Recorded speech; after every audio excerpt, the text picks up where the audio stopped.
അൻചേട്ടനോട് ഞാൻ പറഞ്ഞത് എന്റെ വലിയ കുടുംബമാണ്, അപ്പമാരൊന്നും സമ്മതിക്കില്ല. ഞാൻ ഡാൻസ് പ്രാക്ടീസ് കഴിഞ്ഞ ഒരു സാറ്റർഡേ എന്ത് ചെയ്തു, അല്ലെങ്കിൽ അൻചേട്ടൻ എന്തോ വേണമെന്ന് പറഞ്ഞ് ഞങ്ങൾ രണ്ടുപേരും കൂടി എന്റെ വീട്ടിന്റെ സ്ഥലത്തേക്ക് ട്രാവൽ ചെയ്തു.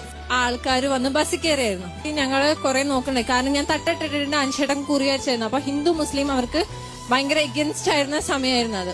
എന്റെ ബസ് സ്റ്റാൻഡിൽ, എന്റെ സ്ഥലത്തെ ബസ് സ്റ്റാൻഡിൽ എത്തിയപ്പം ആൾക്കാരൊക്കെ വന്ന് ഞങ്ങൾ രണ്ടുപേരും നല്ലോണം അടിച്ചിട്ട് ഭയങ്കര സിവിയർ കണ്ടീഷൻസ് ആയിരുന്നു.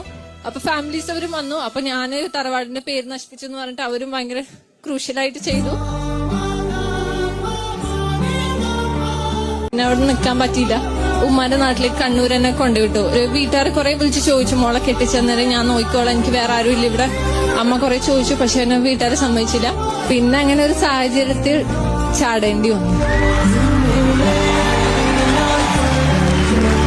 ഇരുന്ന് ജോലി ചെയ്യാൻ പറ്റാത്ത അവസ്ഥ. എനിക്ക് ഡിസ്കിന് ബൾജും സെർവിക്കലായിട്ട് പ്രോബ്ലം ആയ കാരണം എനിക്ക് ഇരുന്ന് ചെയ്യാൻ പറ്റാത്ത അവസ്ഥയായി.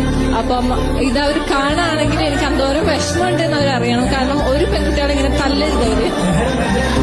അല്ലാണ്ട് മനസ്സിനോട് പറഞ്ഞോ എന്ത് വേണമെങ്കിൽ ചെയ്തതിന് ഒരു പക്ഷെ ഞാൻ അവിടെ പിടിച്ചു നിന്നേനെ.